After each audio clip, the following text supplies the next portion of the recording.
Jack's jaw dropped. Minimal risk? That's not exactly comforting.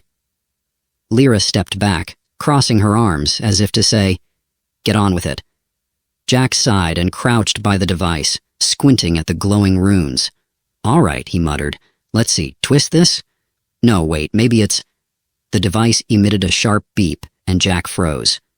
"Okay, that's either good or very, very bad. Which is it?" Lyra leaned over his shoulder, adjusted a knob, and the beeping stopped. Jack let out a breath he hadn't realized he was holding. "Teamwork," the translator said, almost smugly. Yeah, Jack grumbled. "You're welcome." A few hours later, the repairs were complete, or so Lyra claimed. Jack didn't fully trust the glowing contraption, but he figured if it hadn't exploded yet, it was probably fine. He slumped onto the couch, exhausted. "So," he said, watching Lyra as she tinkered with yet another device. "What happens now? You fix your ship, fly off into the sunset, and I go back to pretending aliens don't exist?" Lyra hesitated, her golden eyes flicking to him before she pressed her translator. "Complicated." Jack raised an eyebrow. "Complicated how? Are you staying? Because I'm going to need to charge rent."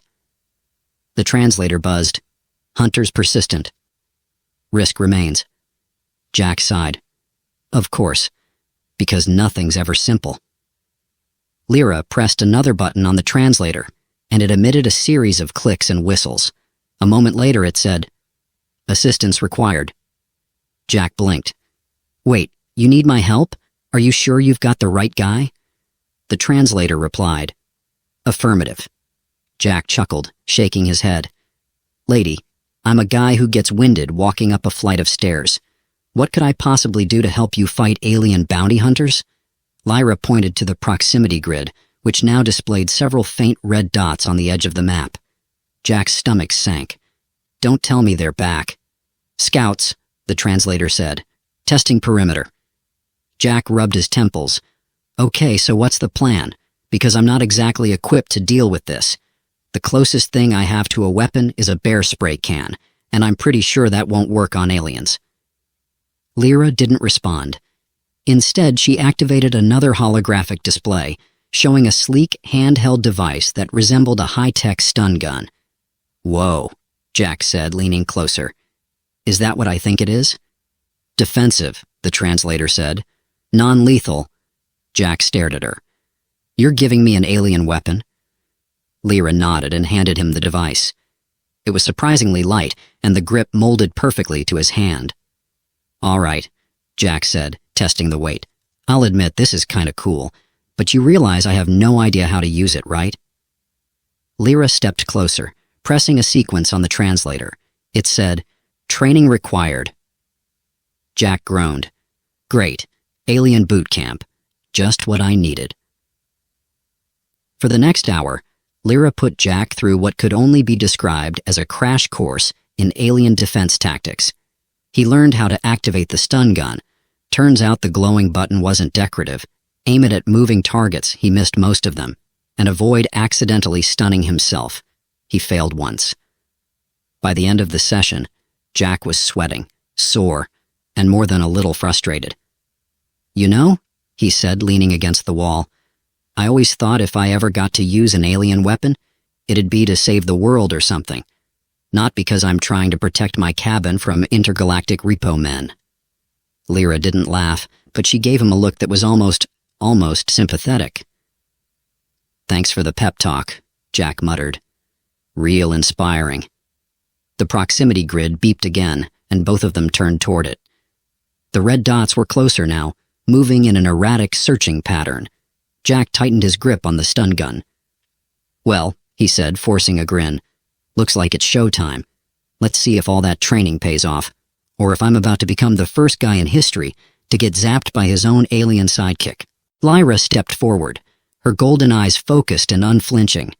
For the first time, Jack saw a flicker of something deeper in her expression. Determination, maybe even fear. Whatever happened next, he had a feeling life in the mountains would never be the same again. The proximity grid's incessant beeping filled the cabin, each pulse like a countdown ticking closer to disaster. Jack peered over Lyra's shoulder as she studied the display, her golden eyes narrowing in concentration. "Okay," Jack said, shifting nervously from foot to foot. "What's the plan, Commander Silverskin? Please tell me it involves a foolproof way to make them go away, preferably without me getting fried like a bug in a zapper." Lyra didn't glance at him. Her fingers danced across the stabilizer's holographic interface, pulling up a series of glowing symbols and diagrams that looked like alien hieroglyphs. The translator finally responded, "Engage minimally. Delay pursuit." Jack threw his hands up. "Oh, great. That's not vague at all. How about I just stand on the porch and yell, 'Shoo, alien hunters'? Would that work?" Lyra tilted her head, giving him a look that was both patient and exasperated, like a teacher explaining something for the third time to a particularly slow student. "Fine," Jack grumbled, gripping the alien stun gun she had given him. "But for the record, I'm more of a runaway and live another day kind of guy." The plan, if you could call it that, started with Jack stationed near the back door while Lyra manned the stabilizer. She had activated what she called a localized distortion field, which, according to her translator, would scramble the hunter's sensors and slow them down. To Jack, it mostly just made the air around the cabin hum ominously, like a microwave on the verge of exploding. "What happens if this field thing backfires?" Jack asked, poking the shimmering air near the doorframe. "Are we talking a minor glitch? Or like, kaboom?" The translator buzzed. "Energy discharge possible. Radius, 100 meters. Jack froze. 100 meters? That's not a minor glitch. That's a fireworks show. Why didn't you lead with that?" "Probability low," the translator added.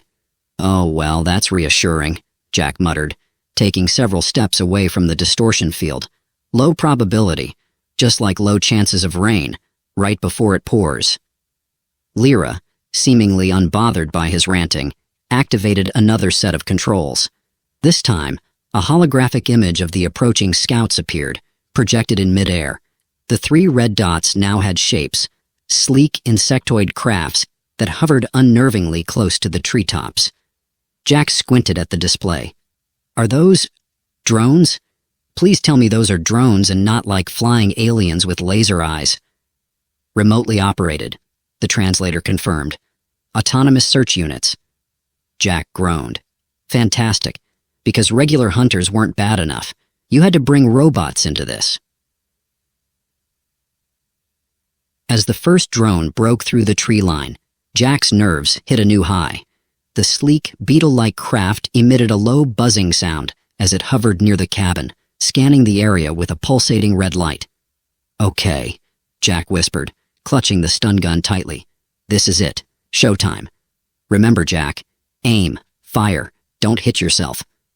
Before he could psych himself out any further, the drone tilted toward the distortion field, its sensors visibly flickering. The field worked as promised, distorting its data stream, but the drone wasn't retreating. Instead, it seemed to be recalibrating. Lyra," Jack hissed. "Your fancy field is great and all, but it's not exactly scaring them off."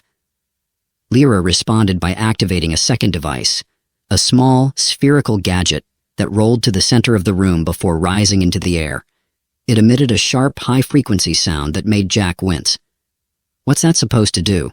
Jack asked, covering his ears. The translator buzzed. "Countermeasure. Disrupts drone communication." Jack watched as the drone faltered midair, its red light flickering erratically. For a moment, it looked like the plan might actually work. But then, the drone emitted a sharp, mechanical screech and launched a bright, sizzling beam straight at the cabin. The beam hit the porch railing, reducing it to a smoldering pile of ash. "Yup, that's my cue to panic," Jack yelled, diving for cover. Lyra moved with inhuman speed, her silver form a blur as she activated the cabin's defensive measures. Panels on the wall shifted, revealing hidden emitters that began firing bursts of golden energy at the drones. "Wait, you had lasers this whole time?" Jack shouted over the noise. "Why didn't you lead with that?" The translator didn't bother replying. Jack peeked out from behind an overturned chair, watching as one of the drones spiraled out of control, its hull glowing red-hot from the laser fire. It crashed into the ground with a satisfying explosion. "Okay, one down," Jack muttered. "Two to go. No problem, right?" His confidence evaporated as the second drone swooped toward the cabin, dodging the lasers with unsettling precision. Its buzzing grew louder, almost angry, as it fired another beam. This one hit the stabilizer, sending sparks flying. "Lyra!" Jack yelled. "Your magical spacebox thingy just got fried. Is that bad? That's bad, isn't it?" Lyra didn't respond, her focus entirely on the remaining drones. Jack took a deep breath and clutched his stun gun, deciding that if he was going to die, he might as well go out swinging, or in this case, zapping. The second drone was closing in when Jack spotted a loose plank from the destroyed porch railing. Acting on pure adrenaline, and probably a little stupidity, he grabbed the plank and hurled it at the drone. To his utter surprise, the plank struck the drone's sensor array, sending it veering wildly off course. It smashed into a tree, where it exploded in a shower of sparks. Jack stared at the wreckage, his mouth hanging open. Did I just take out a drone with a piece of wood?" The translator buzzed. "Improbable success." "Yeah, no kidding," Jack muttered, still in shock. The third drone, however, was not impressed. It darted toward the cabin, its red light glowing brighter. Jack raised his stun gun, fumbling to aim as the drone lined up for an attack. "Any time now, Lyra," he shouted. At the last second, Lyra activated the countermeasure device again, this time amplifying its frequency. The drone faltered, its systems overloading, before it dropped to the ground like a stone. As silence finally returned to the cabin, Jack slumped against the wall, his heart pounding. "Okay," he said, panting. "Let's all agree that was way too close." Lyra didn't respond, but there was a faint flicker of relief in her golden eyes as she deactivated the distortion field. Jack looked at the smoldering wreckage outside and shook his head. "So much for a quiet weekend in the mountains. I'm pretty sure this cabin has seen more action in the last 24 hours than I have in my entire life." The translator buzzed. "Exaggeration noted." Jack snorted. "Oh, great. Now the translator's a comedian." Lyra glanced at him, her expression softening ever so slightly. For a moment, Jack thought he saw a hint of gratitude in her gaze. "Don't mention it," he said, waving her off. "But next time, maybe give me a heads up before the flying death robots show up, okay?" The translator replied simply, "Acknowledged." Jack sighed, rubbing his temples. "I swear, if I survive this, I'm writing a survival guide. How to not die when an alien moves into your cabin. Think it'll sell." For the first time, Lyra's lips quirked upward in what might have been a smile. The cabin was finally quiet. Well, as quiet as a building could be after surviving an alien drone attack, a porch vaporization, and the unmistakable aroma of burning circuitry. Jack sat on the couch with a half-empty mug of reheated coffee, staring at the smoldering remains of what used to be his backyard. "I've got to hand it to you," Jack said, breaking the silence. "When you crash into someone's life, you really commit." Lyra stood at the stabilizer, running diagnostics while her translator hovered at her hip. She didn't glance back at him, but the translator buzzed, "Assessment unclear." Jack smirked. "It means you're great at causing chaos, Space Princess. Top-notch work. Gold medal." The translator didn't respond this time, and Jack took another sip of his lukewarm coffee. Despite his sarcasm, he couldn't deny the faint buzz of adrenaline still coursing through him. Somehow they'd survived the drones. He should have been celebrating. Instead, he couldn't shake the feeling that things were about to get worse. Yet the stabilizer beeped, and Lyra frowned, or at least Jack thought it was a frown. Her face was so unreadable most of the time that he'd started assigning her expressions like an alien poker game. "Bad news?" Jack asked, setting his mug down. The translator chimed, "Defensive grid compromised. Pursuers likely escalating." Jack groaned, leaning back on the couch. Of course they are, because life in the middle of nowhere wasn't already exciting enough. Assistance required, the translator added. Jack pointed at himself. Me? What do you think I'm going to do? Build a spaceship out of duct tape and desperation? Lyra finally turned to him, her golden eyes steady. She gestured toward the stabilizer, then to the holographic map that now displayed a larger grid, one that included the entire region. A series of red markers pulsed ominously, surrounding the area like a noose tightening around the cabin. Jack blinked. Wait, are those more drones? Hunter vessels, the translator corrected. Oh, terrific, Jack said, throwing his hands up. Not just drones, now we've got ships. What's next? A mothership with its own theme music. The translator offered no snarky retort this time, which only made Jack more nervous. The plan, or as Jack referred to it, the please don't get me killed scheme, was simple in theory. They needed to activate a long-range communications device hidden inside Lyra's damaged ship to send out a distress signal. The catch? The ship's wreckage was located 3 miles away, deep in the forest, and it was almost certainly being watched. Let me get this straight, Jack said, as Lyra adjusted the straps on his makeshift tactical backpack. We're hiking through alien-infested woods to turn on a glowing beacon, which will probably make us even bigger targets. Does that about sum it up? Affirmative, the translator replied. Jack sighed. You know, when I bought this cabin, the scariest thing I thought I'd have to deal with was a bear breaking into my pantry, not this intergalactic laser tag nightmare. Lyra handed him a small device shaped like a disc. It hummed softly in his hand, glowing faintly around the edges. What's this? Jack asked, turning it over. Cloaking emitter, the translator said. Temporary invisibility. Jack's eyes widened. Whoa, hold on. You're giving me an invisibility cloak? Like for real? Why didn't we use this sooner? Limited duration, the translator explained. Jack deflated slightly. Figures. Still, this is officially the coolest thing I've ever owned. Do I get to keep it after this? Lyra's expression didn't change, but Jack could have sworn he caught a flicker of annoyance. Fine, he muttered. Let's go save the galaxy or whatever. The forest at night was a strange mix of beauty and terror. Moonlight filtered through the dense canopy, casting silver patterns across the ground. Jack couldn't decide if the distant hums and chirps were just nature doing its thing or the subtle whir of alien scouts. You know, Jack whispered as they trudged through the underbrush. This whole silent hike of doom thing could use some levity. Got any alien jokes? Lyra didn't respond, but the translator buzzed. Input humor. Define parameters. Jack snorted. Forget it. I doubt you get my jokes anyway. Attempt appreciated, the translator said, and Jack couldn't tell if it was mocking him. After what felt like hours, but was probably only 20 minutes, they reached the clearing where Lyra's ship lay hidden beneath a dense tangle of vines and debris.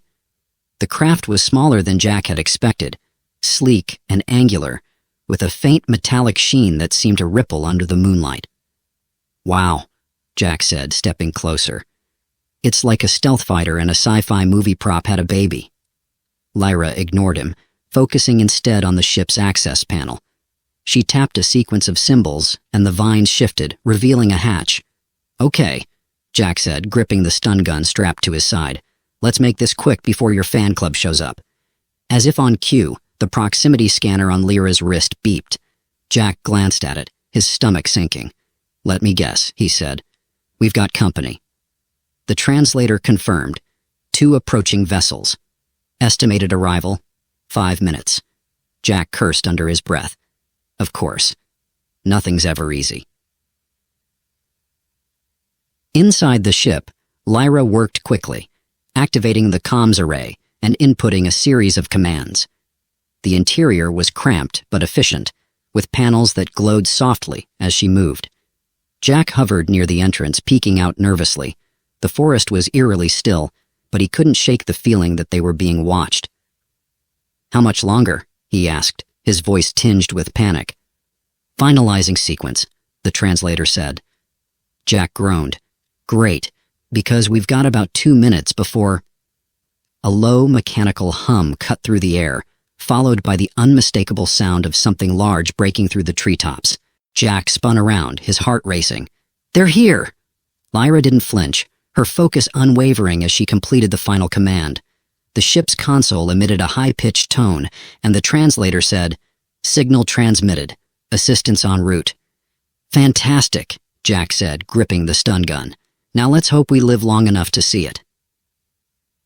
The first hunter vessel appeared above the clearing, its sleek black hull glowing faintly. It hovered menacingly, its underside bristling with what Jack could only assume were weapons. Lyra, Jack said, backing toward the ship. Please tell me you've got a plan. The translator buzzed. Defensive measures engaged. Before Jack could ask what that meant, the ship's exterior lit up with bursts of golden energy. The hunter vessel fired back, its beams slicing through the clearing and narrowly missing Jack. Okay, that's enough excitement for one night, Jack yelled, diving for cover behind a fallen log. Lyra emerged from the ship, her own weapon drawn, and began firing precise, controlled shots at the vessel. Her movements were fluid, almost graceful, as she dodged return fire. Jack, meanwhile, fumbled with his stun gun, muttering, Why does this always happen to me? By the time reinforcements arrived, sleek silver ships that matched Lyra's, the clearing was a smoking battlefield. The hunter vessel had been forced into retreat, and Jack sat slumped against a tree, his nerves completely shot. As Lyra coordinated with her allies, Jack let out a tired laugh. I swear, the next time I see a for sale sign on a mountain cabin, I'm burning it. The translator buzzed. Humor noted. Jack grinned weakly.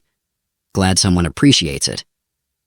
For the first time, he felt a flicker of hope.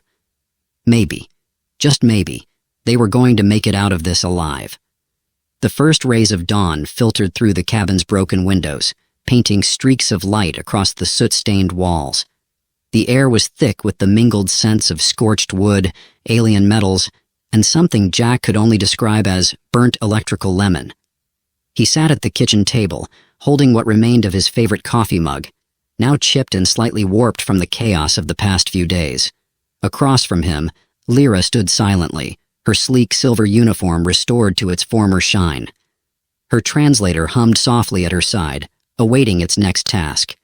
Well, Jack said, leaning back with a weary sigh, that was the most exciting week of my life, and I once got chased by a raccoon wielding a garden rake. The translator buzzed, translating Lyra's faint smile into words. Uncertain if comparison is flattering or tragic. Jack smirked. Probably both. The silver rescue ships had departed an hour earlier, taking the remnants of Lyra's damaged craft and the bodies of her pursuers with them. It was oddly quiet now, almost eerily so, as if the forest itself was holding its breath. So, Jack said, gesturing to the scorched remains of his porch, what's next for you? Back to ruling your galactic empire or whatever? Lyra tilted her head, her golden eyes catching the light. Not empire, alliance, the translator corrected. Mission remains incomplete. Jack frowned. Incomplete? What? You're not done running for your life? The translator hesitated before responding. Pursuers are eliminated, threat minimized, but alliances require more than survival. They demand trust and understanding. Jack raised an eyebrow. So what? You're on some kind of diplomatic quest? Lyra nodded. Jack let out a low whistle. Yikes. No offense, but you might want to work on your first impressions. You kind of started our alliance by pointing a laser gun at my face. The translator buzzed. Noted. The two sat in silence for a moment, the quiet punctuated only by the occasional creak of the damaged roof. Jack ran a hand through his hair, his gaze drifting to the ruins of his once peaceful cabin. I guess this is goodbye, he said, his voice softer now. Lyra inclined her head. Gratitude. Assistance was unexpected, but invaluable. Jack chuckled. Yeah, well, you didn't leave me much choice. Besides, it's not every day you get to help an alien princess on the run from intergalactic assassins. The translator buzzed. Not princess. Diplomatic envoy. Jack smirked. Whatever you say, Your Highness. As Lyra turned to leave, Jack felt a pang of something he couldn't quite name. Loss? Regret? Maybe just the realization that for all its danger and insanity, the past week had been extraordinary. Hey, he called after her. Wait. She paused, looking back at him. Jack hesitated, rubbing the back of his neck. Listen, if you ever, I don't know, need a place to crash again, maybe next time you don't blow up the porch first, huh? The translator buzzed. Acknowledged. Offer appreciated. Jack grinned. Good. Because I don't think my insurance covers alien shenanigans. As Lyra stepped outside, the faint hum of her personal transport filled the air. Jack followed her to the edge of the clearing, where a sleek disc-shaped craft waited, its surface shimmering like liquid mercury. She turned to face him one last time, her golden eyes meeting his. Farewell, Jack, the translator said. May your solitude bring peace, and fewer disruptions. Jack snorted. I'll drink to that. With a final nod, Lyra stepped into the craft. The air shimmered around her, and within moments, she was gone, leaving Jack alone in the clearing. The days that followed felt surreal. The cabin was quieter than it had ever been, but Jack found himself noticing the little things more. The rustle of the wind through the trees, the calls of distant birds, the soft creak of the floorboards beneath his feet. For a man who'd once prized solitude above all else, he now found the silence almost unsettling. He spent the next week rebuilding what he could, patching up the roof and jury-rigging the porch into something functional. The scars of the battle remained, but Jack decided to leave them. They were part of the story now, a story he wasn't sure anyone would believe if he ever bothered to tell it.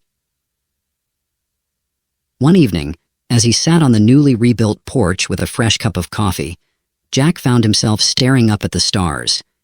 He'd never paid much attention to them before, but now they felt different, bigger, more alive. He smiled faintly, raising his mug in a mock toast. Here's to you, Lyra, he murmured, wherever you are. A month later, Jack's cabin had almost returned to normal.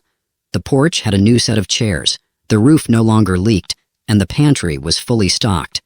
Then, one night, as he sat tinkering with the cloaking emitter Lyra had accidentally left behind, the device buzzed to life. Jack blinked in surprise as a tiny hologram flickered into view, a familiar figure with golden eyes and an almost smile. Jack, the translator said, situation developing. Your assistance required. Jack stared at the hologram, a mix of disbelief and amusement spreading across his face. You've got to be kidding me, he muttered. The hologram remained, waiting. Jack set the emitter down, shaking his head with a laugh. Well, he said, grabbing his jacket, so much for quiet. As he stepped outside, the stars above seemed brighter than ever, and somewhere, out there in the vastness of the universe, adventure awaited.